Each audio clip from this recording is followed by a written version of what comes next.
Hey everybody, welcome to the 20-Minute Bible Study. I'm Vince Miller. Today we're discussing nurturing your marriage.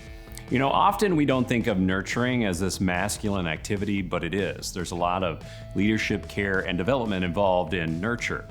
Nurture is the process of caring for the development of another person, which is essential in our role as leader, husband, and even father. You know, think of nurturing your marriage like caring for a plant. Yeah, I know some of us are not all that great at caring for plants and frequently expedite their death. In the same way, an uncared for marriage is one, well, that is expedited toward death. It's one where two people drift apart, harbor resentment, leave issues unaddressed, and give license to sin. Many men in their marriage will attest to a season where they feel like their marriages are unnurtured, as do many women, maybe because we're both so busy pursuing careers and kids and activities, but not nurturing our relationship.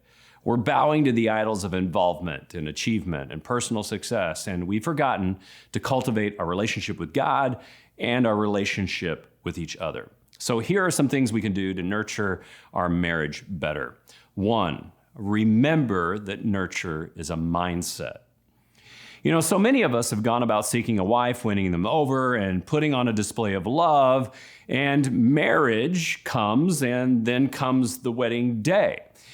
And often we embrace this mindset that we have actually arrived. We are led to believe that we've accomplished what we've come to do. We've found the woman of our dreams. Therefore, we've achieved what we've intended to do in the first place. We have this mentality that we're done, but nothing could be more wrong. When we get married, we're not done nurturing, we're just beginning the nurturing process. Our marriage is a living relationship that has to be cared for in a way toward growth, otherwise it will decay toward death. 2, nurture requires regular conversation. You know, we take for granted the nurturing need for regular, face-to-face, good old-fashioned communication. And this conversation is not exchanging facts about our day or exchanging opinions about the current political happenings. Nurturing conversations require meaningful sharing that is more transparent than casual exchange. And our marriage needs a steady drip, not a sudden flood of this. We should be intentionally planning for regular communication that fosters nurture for both of us. 3, nurture involves learning from others. You know, every couple needs outside godly relationships that speak truth and wisdom into our lives and marriages at various stages and phases of this experience that challenge us emotionally, mentally, physically, and spiritually. Over your marriage journey, you're going to need to find a compatible couple or couples with whom you can spend time who are further down life than you. I would suggest about 5 to 10 years ahead of you as being a very effective time frame. Couples with whom you are both compatible with, whom you can ask questions and dialogue about marriage, life, kids, finances, and faith. And couples who will be transparent with you about their successes, but also their failures. Nothing is more helpful than learning from others who have already walked the path ahead of you. And so guys, when we come back, we will be joined by a good friend, Vince Vaughan, who will help us to dive into this topic a little bit more on a practical level. Get your day started right. Sign up for the Men's Daily Devotional at mensdevo.org. That's mensdevo.org. They're short, sweet, and to the point. Read them and share them with the men you know. And get into God's Word daily.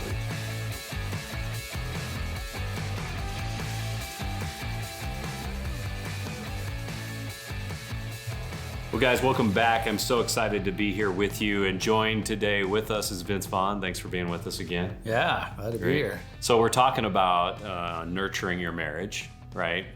And, you know, I really do think that a good analogy for this is, you know, how we nurture a plant, right? So are you good at keeping plants alive or not?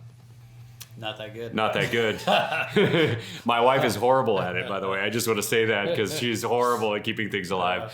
Everything that she's ever bought, she's killed very successfully. But we don't want to experience that in marriage, right? We don't want to experience that. We're trying to figure this out. I'm trying to think today as we dive in, of course, there's probably things that you've done in the past to nurture your marriage, to care for your marriage, right? To give it life and growth so it continues to live, right? Can you think of a couple of things that you've done in the past to nurture your marriage, like simple things? Yeah, for sure. I mean, a very simple thing. This is a common one, but it really makes a difference is, when I get home from work and she's done with work, is really just talking about our days. But not just the facts of the days, but like, man, what impacted us emotionally, like what was hard or what was really awesome, and just either celebrating together or encouraging, really listening to each other. It's a practice really, but it's very simple, but it's really made a big difference. So that's one. Another one is just, and this is even in more recent years, is really learning to nurture her in her career. So she's a photographer, and there's just days where I can just tell it's like, oh man, she's getting hit, her confidence, and just really intentionally just trying to listen and support her in that part of her life. I found to be, really important. Yeah, so, exactly. Yeah. And it's interesting as we get deeper into marriage, don't you think, Vince, like when you first get in, you really don't know how to do those things. You don't really understand how they need to be nurtured in the way that they need to be nurtured, not just the way that we want to nurture them, right? Like we have our way to nurture them, which when we first get into marriage. But overall, you start to listen a little bit more, kind of like you were talking. It's not just about facts and opinions in the conversation at the end of the day. It's listening to how we're feeling. There's levels of transparency that go deeper. There's levels of sharing that come out of that. And of course, this is all a part of nurturing, right? To look at the soil. Are the leaves looking healthy? Does it need more sun or water? How much is appropriate, right? Like we're testing the situation out to try to figure out how do we tackle it? And because nurture is somewhat a science, but a little bit of an art. Right. Yeah. And it's constantly changing. The demands of a season of that plant's life dictate different resources, different kinds of nurturing, maybe some tilling of the soil, right? Maybe some tearing off of or clipping or pruning needs to happen, right? And this is really what it's like. It's that art of marriage that we sometimes take for granted. So you're noticing that your wife wants to be nurtured, right? You want to be nurtured as well, right? Yeah. What do you think that she needs? How do you think that she needs to be nurtured, and how do you think she wants to be nurtured, and are those two different things? Yeah.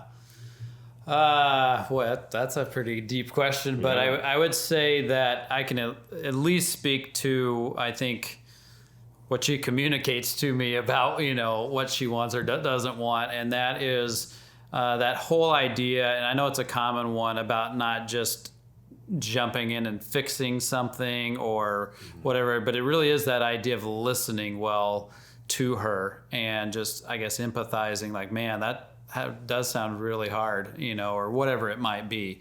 But really working on the listening side of things. Versus the boom, boom, which is most of our tendencies as guys. But, I think that's a big one. Just genuinely listening and caring as we listen. Yeah.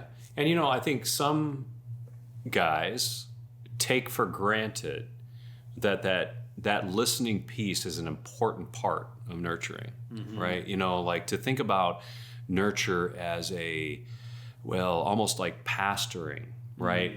Or shepherding, or use a business term, leadership. To lead other people, we've got to be able to unequivocally listen to the issues they have and lead them through it.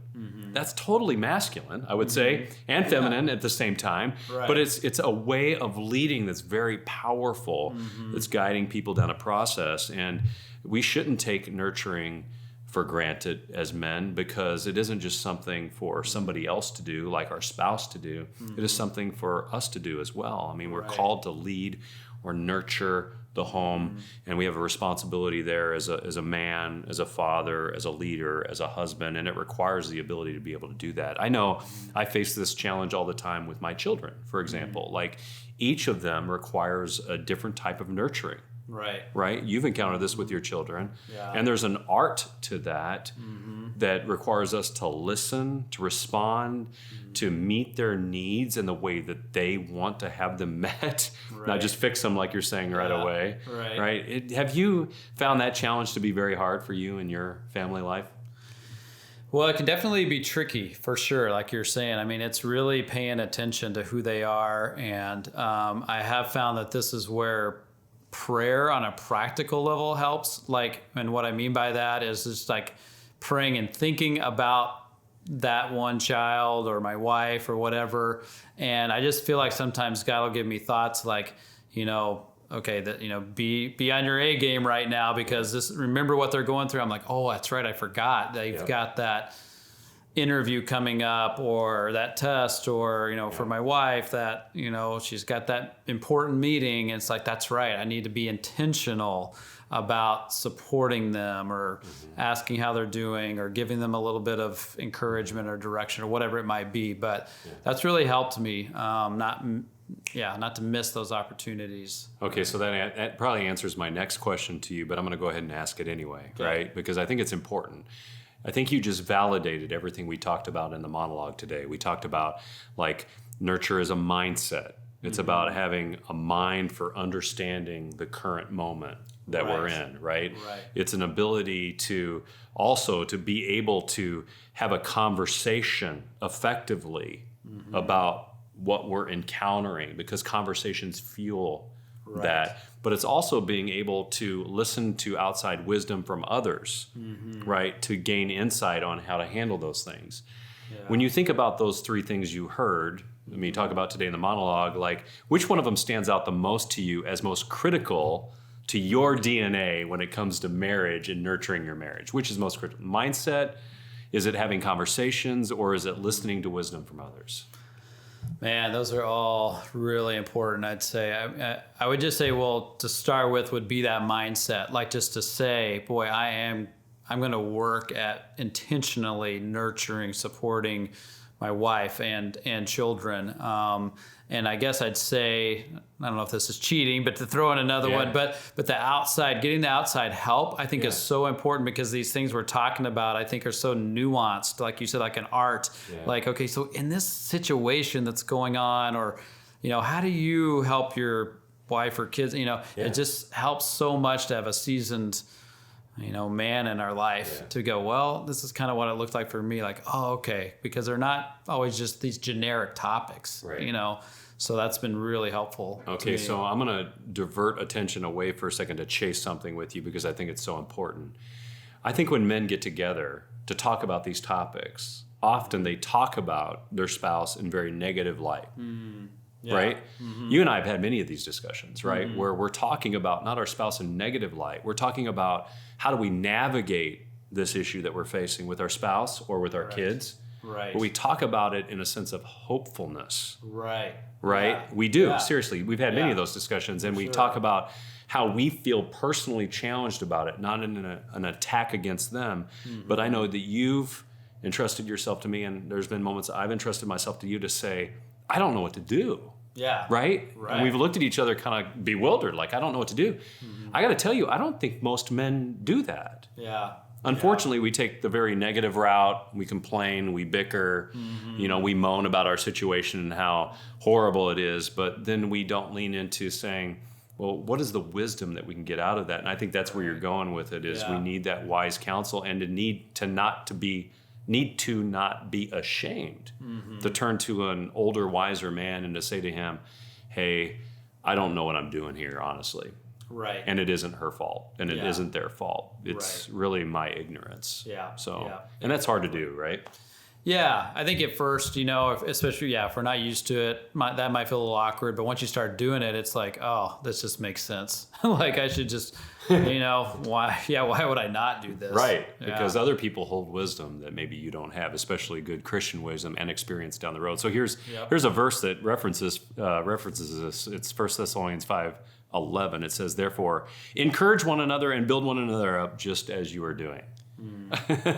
That's just a good old-fashioned Christian commandment, right? Right. Yeah, it sounds so simple. Like, oh, that sounds like a nice thing to do, but man, it really does help. Like you said, like we have talked about things like parenting, for example, and even to have, you say, man, I just want to encourage you. It sounds like actually you're doing a really good job there. I mean, from an outside perspective, because we only know our own little perspective. So to have that encouragement, that affirmation, I mean, man, it can make a big difference.